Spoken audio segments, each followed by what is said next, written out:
In this episode of The Daily Show, myself and Aditya speak to Titans head coach Mandla Mashimbyi.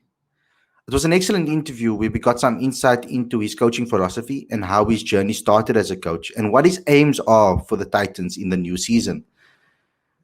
Mandla shared with us a lot of info. We got a lot of insight into his coaching philosophy with regard to player management. And he also spoke about that step up from having guys from provincial levels going and becoming international cricketers, and where that gap is with regards to their processes and the way they approach the game. So, as you know, we've been staying true to the latest issue of the magazine by aligning with the theme, which is on coaching in South Africa. So, the only thing we needed to do is get one of the top coaches in the country from one of the top franchises in the country to come and have a chat with us. And we did exactly that just for you.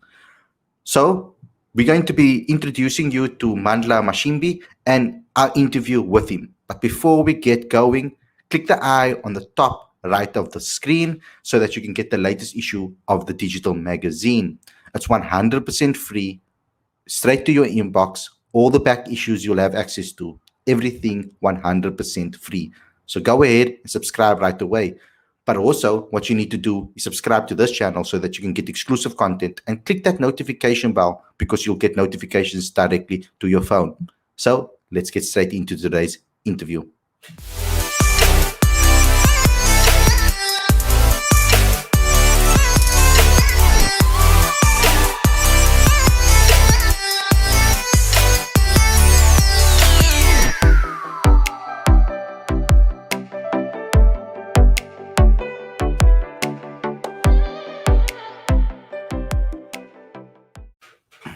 Hey guys, welcome to the Daily Show. It's myself, Khalid Mohidin, with Aditya, and this is another exclusive interview.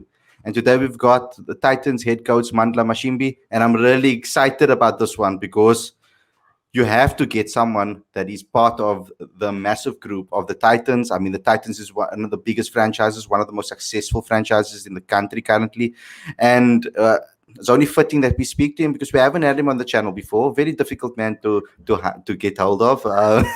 So we really need to chat to him. Very busy man. So welcome to the show, Mandla. I'm really excited to chat to you. Let's get straight into it. I would just like to know a little bit about your journey. Let's start there. Your journey in cricket and how you became a cricket coach. Yeah, I think the first part of my journey in cricket is the fact that obviously I was a player. But I think in terms of coaching, my journey started way back. I'm a people's person, so I love working with people. And what I've seen all my life was my parents working with people. And I think maybe that is kind of like the only thing that stuck with me is that you just want to help people become better and help people reach their full potential, and see where you can make an impact in a person's life. And I think that also kind of like transitioned into my coaching later on after playing, and it almost like was easy for me to step into that space, so to say.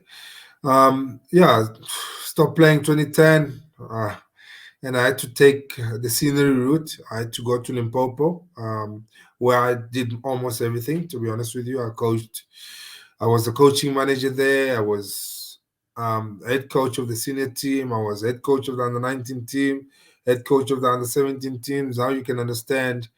I used to travel with under-17 team, and then from there I would go to the under-19 tournaments, and from there I would go to the SA Rural Week as well. So it was quite a journey for me, but it was also an opportunity for me to kind of like diversify myself as a coach. And obviously have these different roles that I can actually step into and see how I can grow from them. And I coached there for 3 years. And then obviously I was chosen to be SA County District's coach for 2 years in that time. And in 2013 I got a call from Mr. Niels Momberg, to say that he would like me to help out Jennings. And I think that's when Enoch got the Lions job. And then I went in, and then we obviously, what happened with that, the 14 under-19 World Cup winning side. So I was part of that.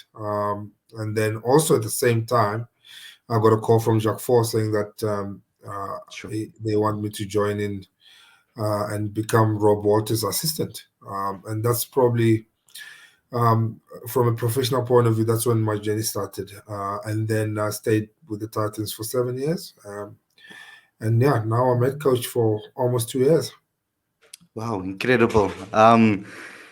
To hear a journey like that, I mean, you've really been through a lot to get to where you are today, and I really love that because you must have learned a lot about yourself and as a coach. Can you give me some of the lessons that you've learned on this journey so far? That's obviously going to be helping you as now a head coach of a massive franchise like the Titans. Yeah, it's one of the things that it has helped me to understand is to understand myself and be a lot more appreciating of the position you're in. It doesn't matter how small or big it is. And I think being in Limpopo and working with players that probably didn't see themselves going to the next level, and for me to play a role there, making sure that they actually compete on a weekly basis and make sure that they put in performances for the team. And so it was that personal pride thing from a player point of view, and say, listen, guys, you must take pride in your own performances, and also, not to drive the ambition or to say that they're gonna go up and make it, but to drive the ambition to go out and perform, because you just never know what might happen. And it was the same with the under 19 team. It was how good can we be, and then we, instead of seeing problems, because once you're in a small unit, the easiest thing to do is to pick up on issues and problems all the time. And then we became a team that was solution based. So we always look for solutions. If there's something wrong, always look for solutions. And I think those are the type of things that I picked up in this journey, is that you need to be appreciating whatever position you're in, because you just never know how it might set you up going forward.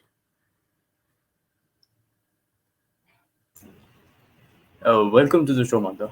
Uh, Thanks, Aditya. so South African cricket has changed significantly since 2010, after which you got into coaching. And I was wondering how your coaching philosophy has evolved through that time, seeing where cricket is now. Yeah, so my coaching philosophy hasn't changed. It doesn't, to be honest with you, because situations and circumstances might change, but people don't, to a certain extent. In terms of, when I say they don't, is we still have people that have got two limbs, two legs, four sets of limbs, and they're able to run in and bowl, and they're able to think, they're able to bat.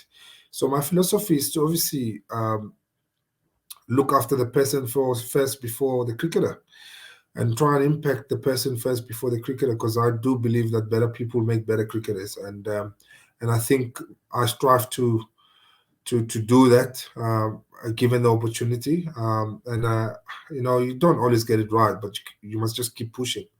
And whenever people go off the road, you just keep giving them love and showing them what it means to be a good person.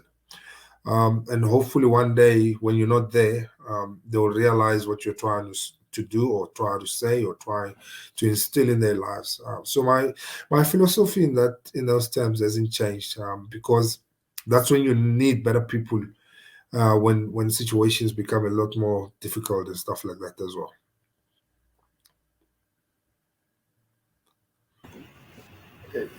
On this channel and through our magazine issues, we've often talked about bridging the gulf between domestic cricket and international cricket. Equipping players to be able to make that next step as and when required. And I was wondering, what do you think about that? What do you think players need to do now in this generation to be able to make that step up? Well, the only gap that there is between the ears. And um, and how you want to close that gap, it's up to you, the individual or the player. How do you really believe you can actually go on and become a force in world cricket? I think the people that have gone on and become something, they've believed that they will become something. So for me, entirely, the gap is between the ears. Obviously, there's certain structures that you're gonna have to put in place to make that process a lot easier for players.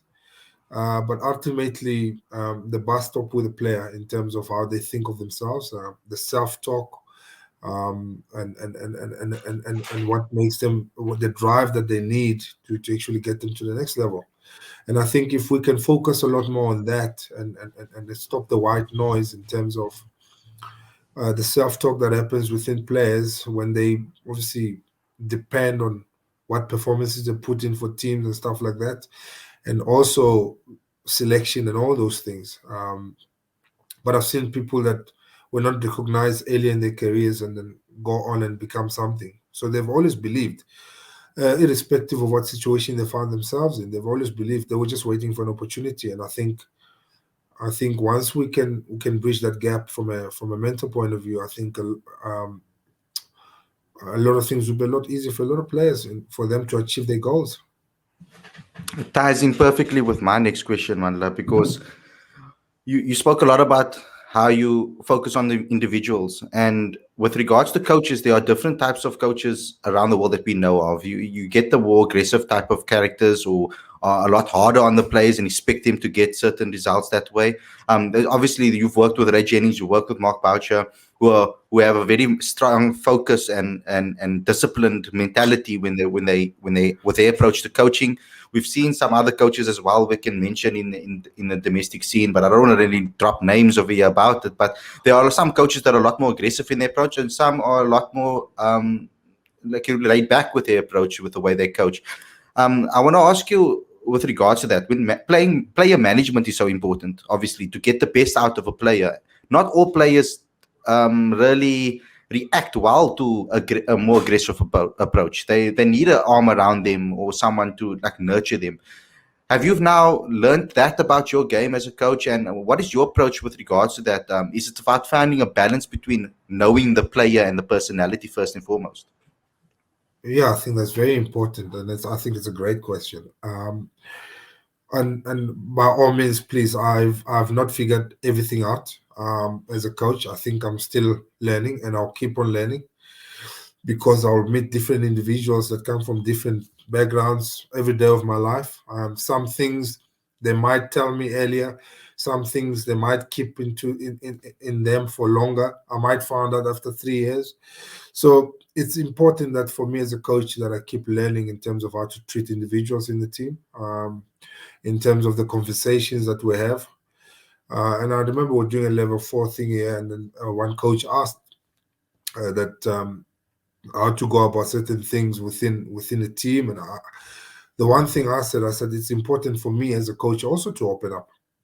We always expect players to open up, but we as coaches also need to open up to create some sort of trust between player and coach. And players know that you're open enough. And being open doesn't make you predictable.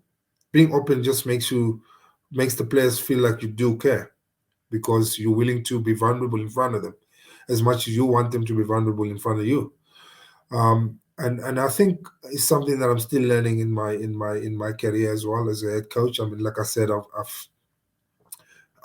almost 2 years in this position, so I'm still speaking to certain guys, and I see them open up, and I speak to certain guys, and I see them still holding on. And then I must obviously not find ways to unlock those things as I go and as I grow in my position as a coach, as a head coach.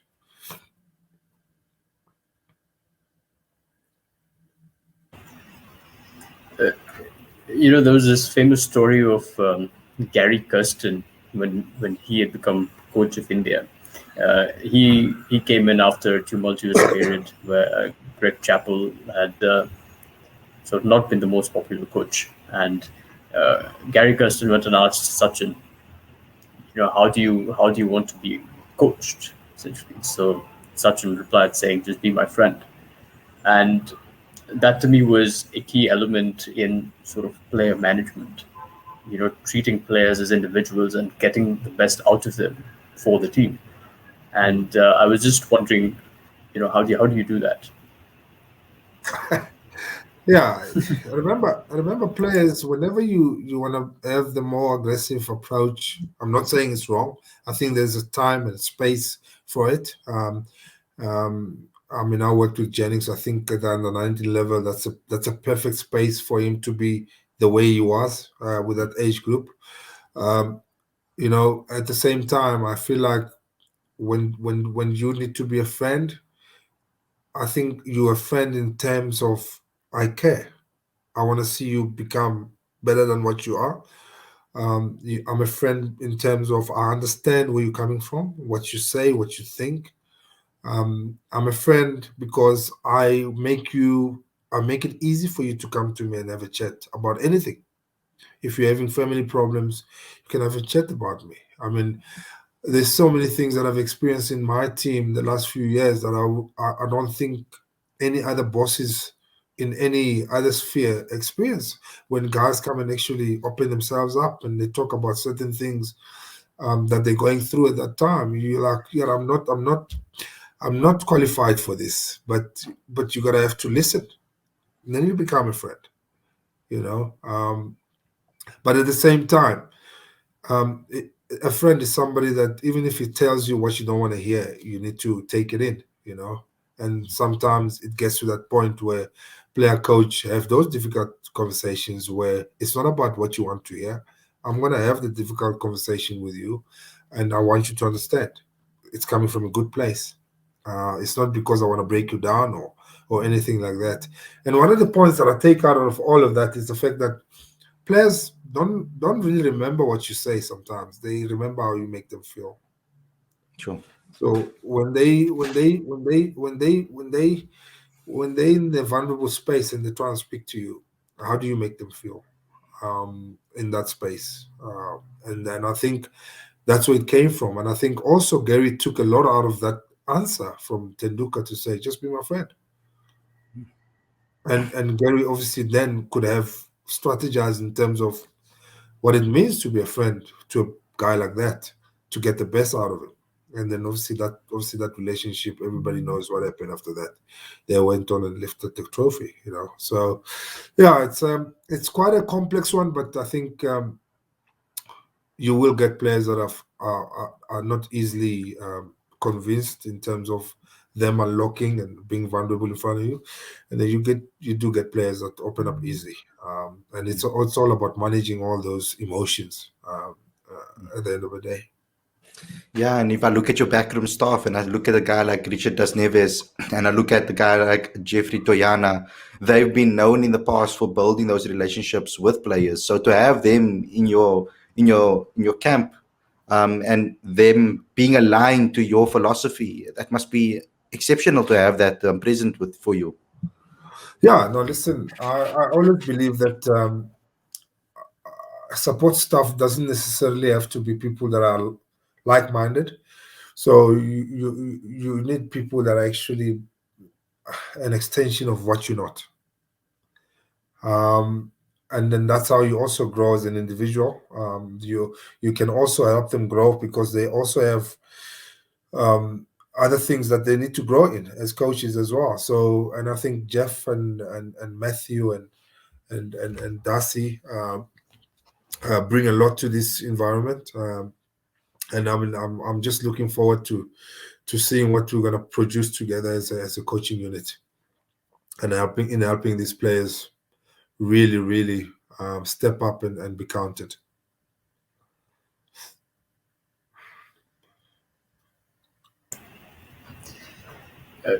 You know, you talked about uh,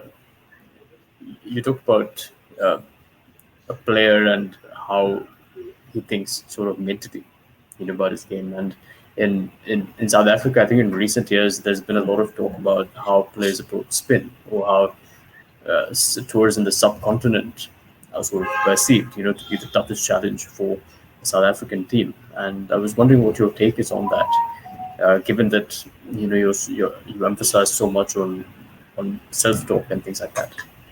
Yeah, yeah, I've got my opinion about it. And it's. I mean, sometimes it's technical, sometimes it's mental. And I think when you're in a team environment, you need to find out. what is it that's creating the issue within a player? Is it the fact that they're not technically equipped to face what the Indian conditions might present, or is it a mental thing? And I think when it comes to that in terms of in South African terms, I think there's a little bit of mental, or a lot more mental than technical, and also the talk that we've heard is that always when you go to India, you're going to tough conditions, and that's a talk that you have. And what you do when you prepare, you also make sure that you prepare for tough conditions. So the language is tough conditions, and to a point that can be weighing. Can weigh into a player mindset as well, in terms of that's all I hear all the time. And then when I'm presented with it, when I actually need to go and do the job, my mind is blown. You know, we don't play with freedom, and there's a reason why we don't play with freedom. Is the fact that you can analyze the positions that the Indian batsmen get into when they play spin, and the position that South African players get into when they play spin. It's two different. The game plans, and the type of like base that they create in playing spin when they hit over the top. Why are they so comfortable to do that? They do get out now and then, but they still go on. Why are they comfortable to do that? What's the mindset like? Do we have that mindset? No, we don't. So yeah, there's a lot of things we're gonna have to look into, and I think for me, it's just we need to learn from the people that are there and how they go about things. And I know we did in the last tour that we went to India, we did acquire the services of one of the betting consultants from India. But that's not enough time to prepare. You know, he's in a series, he comes there, he gives you his ones and twos, but at the same time, you need to think about what he's saying and still go and execute. I think it must be like a process that needs to be put in for that to happen. So that guy needs to be getting now, and then we'll talk about how to play spin. And then when we get there, it's almost like second nature. It's not something that I think about anymore. It's something that I just do. So yeah, there's a lot of things you can look into, and I don't think there's right and wrong in all of it. It's just it gets to a point where you start believing that what you have is good enough to actually go and perform in those conditions. Now you spent some time with the Proteas as well. I would like to know what you learned from that experience, and whether you would like to experience something like that again sometime soon. Yeah, no, definitely. I mean, it's national duty, and you want to be in the global stage of the game, and for me, it was a great experience for me to be a part of the Proteas at the time, and obviously, we won that series. But the one thing that I took out of that is that the intensity in which our guys trained at, and obviously Dean being a new captain, that brings a new energy as well. So there was good vibes throughout, and I think that also played a role in us actually performing really, really good in the test arena. And yeah, definitely. I mean, if the opportunity is there, it's something that I'll probably look into. But also, it's important that I actually establish myself as a coach here at the Titans, and actually pay my school fees as head coach. And then, you never know what might happen after that. But, Titans first, and then obviously the Proteas, if they need any help, then I should be available to help out.